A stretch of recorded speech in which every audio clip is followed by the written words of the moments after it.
What's up, YouTube? It's your boy Omen Z back with another video, another what if, and we're doing part 2 of what if Goku was born an elite Saiyan. We left off on the training that Goku and Raditz were beginning to start. During this training session, Goku made Raditz fight him so he could land one hit on him. Raditz impressed Goku because during this battle, Goku could see that Raditz has a lot of room to grow.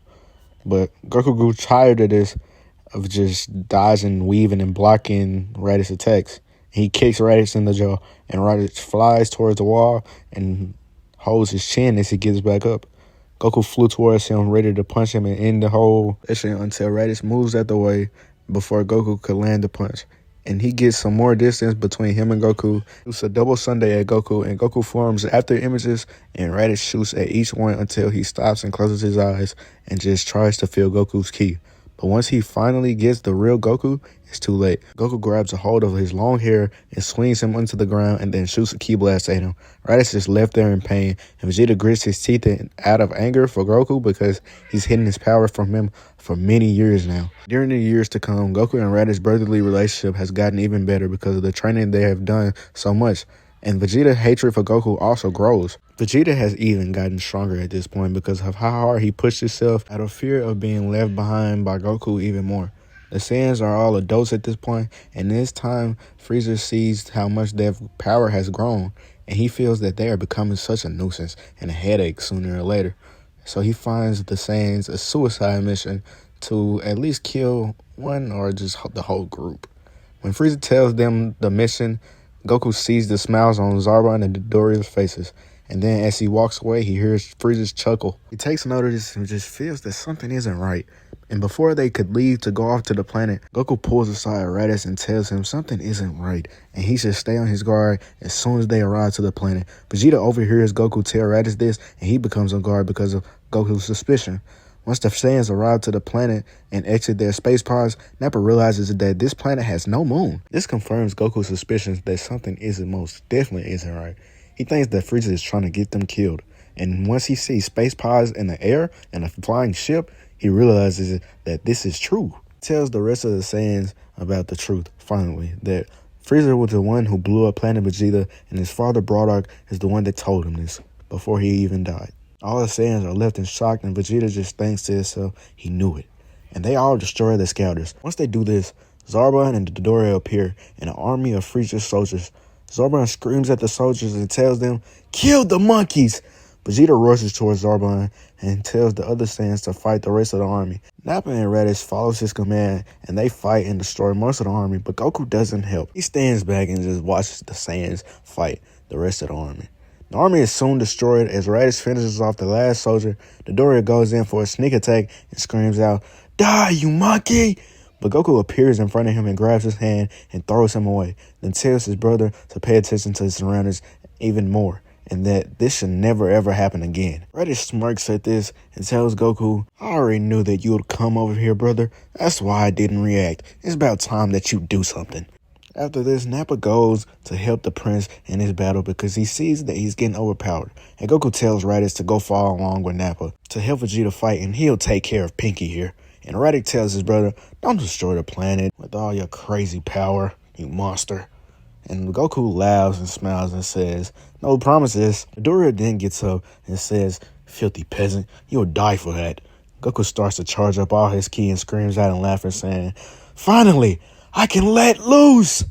As he charges up, Dodoria Scouter goes from 20k to 40k to 60k to 80k, then it explodes. Goku begins to grow in size and his pupil starts to disappear. The fighting with Zarbon and the other Saiyans pauses because they sense the power coming from Goku's direction, and Vegeta just becomes in shock even more once he sees the power that Goku has.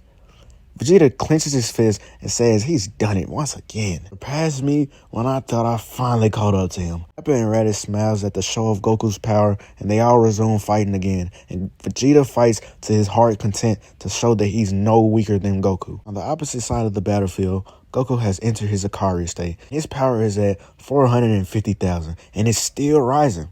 Dodoria is scared for his life, but gains his composure back when Zarbon screams out loud that, "Don't let these apes scare you. They're nowhere near Lord Frieza's power." And Dodoria screams out and says, "Yeah, you're right." and he starts to shoot a barrage of ki blasts at Goku, but Goku just stands there, unfazed, smiling like a madman. Dodoria grits his teeth and charges up a bigger attack till Goku blears towards him with a thunderous kick towards his torso. As he's flying away, Goku catches his foot and slams him on the ground. As the Dodoria body plops back up, Goku pounds him back onto the ground and punches him deep into the core, creating a crater. As Goku is punching him, Dodoria screams out for help, but Goku says, "Nobody's gonna save you, Pinky." Then he stomps on his body till he starts to create an even larger crater. Then Goku laughs even more and tells him, "Didn't you say you was gonna kill me? Didn't you say that I was gonna die? Weren't you gonna murder me? Didn't you say I was gonna regret ever attacking you?" Dodoria starts to plead with Goku and tell him, "Hey, I'll serve you. I'll serve you and do whatever you say. I'll listen to your every command." And Goku says, "Oh, is that right?" And then he stops stomping at Dodoria and flies up into the air and shoots a massive blast out of his mouth where Dodoria was, killing him instantly. The blast is so strong, it's parts of the planet core, and the planet erupts in fire and volcanoes. Zarbon is left speechless in this chaos. He starts to transform into his ugly form. With this, his power is rising. He takes out Nappa, and now it's just Vegeta and Raditz fighting him. Till Goku appears, punches Zarbon with so much force, it blows the other Saiyans away. Vegeta catches himself and rushes towards Goku to help him, but when he arrives next to Goku, Zarbon is already dead, and his head is way off of his body. Goku begins to laugh at the chaos he just created, and he charges up his ki even more and sort of loses himself. Till Raditz screams out to his brother, "Brother, control yourself. We have to go. This planet isn't safe anymore." Goku hears the voice of his brother, and he starts to gain more conscious of himself, gains his composure, then he powers down, scratches his head and says, my bad. I didn't mean to go all crazy. It's just, I haven't had a good fight like that in a while." And Raditz screams out, "You mean a massacre?" Saiyan talks amongst each other, and they discuss what are their next move going to be, since they have killed both Zarbon and Dodoria, Frieza's closest henchmen, and they come to a conclusion that they should all separate. But they shouldn't be near each other. They should go far apart from each other, and they should all get stronger so when they face Frieza, they can have the power to kill him. And Goku agrees with this, but Goku says that he wants to go off alone and that they should go in groups of maybe 2. No, not 2. He thinks that Vegeta and Raditz should go somewhere together, and Nappa should go on his own, because his power shouldn't be sensed, and he should be okay by himself. But Vegeta doesn't follow Goku's plan, and he sets off by himself, and he leaves the planet. Raditz and Goku are left in shock because the prince never listens. He always does what he wants to do, but they are okay with this, and they hope that he will become stronger whenever they meet again. And Nappa, he agrees with this, and he sets off to wherever he wants to go to. Raditz soon leaves, and he sets off to planet Yardrat, and Goku goes to Earth. Goku arrives to Earth. His ship lands at Mount Pazu with Grandpa Gohan. Goku's ship crashes on the ground. Grandpa Gohan runs out to see whatever that loud noise was. And when he sees a man comes out of space pod, he gets really confused and really scared, and he gets on guard. And Goku laughs and says, "Hey, old man, I'm not finna do anything to you. You don't have to defend yourself against me." Grandpa Gohan scratches his head and says, "Thank God, because this guy seems so strong." Okay, so with Goku not landing on Earth at birth, the Earth severely changes, and the Red Ribbon Army has taken over the world. King Piccolo is also free on the other side of the world, and him and the Red Ribbon are, they came to an agreement, and one of them controls one side of the Earth, and King Piccolo controls another side of the Earth. Grandpa Gohan begins to think to himself that maybe this guy can help out the planet. And Goku asks him, "What are you thinking about, old man? Why are you just sitting there and looking at me?" Grandpa Gohan proceeds to tell Goku about the situation of this planet, and Goku tells him, "Lead me to the Red Ribbon Army," or whatever their name is, and I'll destroy every last one of them. Grandpa Gohan proceeds to take Goku to one of the bases, and as soon as they arrive, they see that this one person is lurking around the area. And Goku goes behind the person and taps her on the shoulder and asks her, "What are you doing?" And the lady screams out in shock and says, "Move, pervert!" Goku just stares at her until she stops screaming, and she says, "Cover your mouth. Why are you so loud? I'm right in front of you." And she says, "Oh, you jerk. Maybe next time don't come up behind people and scare them." Goku then asks Bulma, does she work for the Red Ribbon? Because if she do, she has to die. Then Bulma says, No. I'm nowhere near with them guys. I'm against them, actually. I'm here to just see What can I improve on with my machines to fight against them? Goku tells her, there's no need for that. I'm finna kill them all right now. Bulma says, how would you even do that? You don't have no type of weapon with you. Goku says, I am a weapon. As he starts to charge up a key ball in his hand and blasts it at one of the towers, and it blows up off impact. Bulma looks on in shock at what Goku just did. Goku tells her, enjoy the fireworks. And then he flies up and goes in front of the base and charges up another blast and blows up the entire area, leaving a crater in his wake. And he flies back to Bulma, and Bulma just says, what are you? Goku laughs and tells her, your savior. Bulma begins to blush and tells him, stop it, you weirdo. And then she sees his tail and asks him, hey, what's up with that? Why do you have a tail? And Goku tells her, this is a part of me. As he moves it in front of him and she goes to pull it, and he says, ow, it hurts. And then she says, oh, so you were telling the truth. Grandpa Gohan is also in shock at what Goku just did. And Goku asks him, hey, where's King Piccolo at now? He's next. Grandpa Gohan begins to show Goku directions, and they begin to leave until Bulma screams out, hey, wait, can I come with you? And Goku says, yeah, why not? And he picks her up and then also picks up Grandpa Gohan, and they fly towards where King Piccolo Castle is. Once they get there, Goku beats up and destroys Tambourine and all of the other demons that Piccolo had.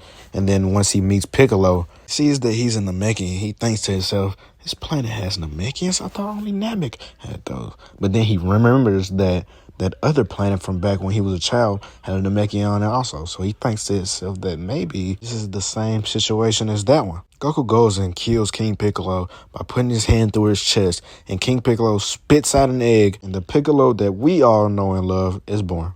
Goku looks on at this and just ignores it, because at this point, what can he even do to the egg? He really don't care about it. Goku tells Grandpa Gohan that, the job's done, now I have to train. As Goku starts to leave the castle, Kami appears in front of him and tells him thank you for all the work that he's done for saving his planet. And he tells him he can also help him train. Goku questions this, and Grandpa Gohan tells him he can teach him a few techniques and also show him who his master is. Goku agrees to this, and they go to meet Master Roshi. Master Roshi feels the power coming off of Goku, and Goku greets him and tells him, hey, old man, I want you to teach me some of your moves. I heard they're pretty powerful. And Master Roshi laughs, and Krillin tells Goku, hey, don't you dare talk to the master like that. Goku tells Krillin, are you going to make me not talk to him that way? And Krillin says, yes, I will. And Goku says, well, do it. As Krillin starts to charge up his ki and gets in his battle pose, Goku laughs and tells him, bring it on, Baldy. Krillin goes in for a punch. He sees that he couldn't even touch Goku. Goku dodges every punch and kick that Krillin throws. Once Krillin decides to throw a destructo disc, Goku puts ki into his hand and charges up his fist and punches the air. And the air strike knocks the destructo disc out of Krillin's hand, and Krillin falls unconscious. Goku didn't hit him that hard because he knew if he did with his full power, then Krillin would die. Okay, so with Vegeta, as he flies throughout space, he meets another guy that looks sort of like Goku. The guy intercepts Vegeta's ship and lets him on, and Vegeta tells him about everything that happened, and Turles tells him about everything he has going on. They both agree to work with each other, and they shake hands, and now they become partners. And Vegeta soon eats one of the fruits of might that Turles always has, and he eats that, and he gets the power, and he feels that maybe this will be the step to beating Kakarot and Frieza. And with the Raditz, he's on Yardrat, learning all sorts of techniques. The people didn't immediately trust Raditz, but since Raditz isn't how he was in the original, because he had his brother Goku around to humble him a lot, he was more trusting, and the Yardratians began to trust him some more. They happily taught Raditz more of their skills and techniques. And this is where I'll be ending off part 2 of What If Goku Was Born an Elite Saiyan. Like, comment, and subscribe.